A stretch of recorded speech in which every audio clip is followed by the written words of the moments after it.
আমার এখন এটা বলতে লজ্জা লাগছে যে আমি ওয়েস্ট বেঙ্গলে থাকি, কেননা এখানে লোকগুলো এত ফালতু, এত বাজে, কিছু বলার নেই। আমার দিদি আর আমি মিলে গেছিলাম হচ্ছে আমার সোনোগ্রাফির টেস্ট করতে, তো তার জন্য আমি সকাল সকাল বেরিয়ে পড়েছিলাম। তো আমাদের সাথে এমন একটা বাজে দুর্ঘটনা হয়েছে, তোমরা ভিডিওটা দেখো তারপরে বলো। তুমি কি বলছো?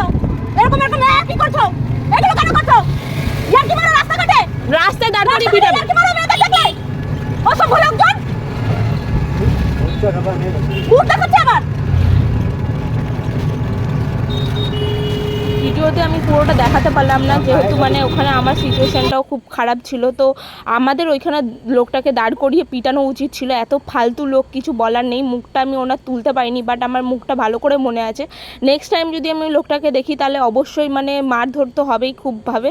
আর তোমাদের কি মতামত অবশ্যই কমেন্ট করে জানাবে। আর হচ্ছে দেখা হবে নেক্সট ভিডিওতে। আজকের মতো এইটুকুনি, টাটা।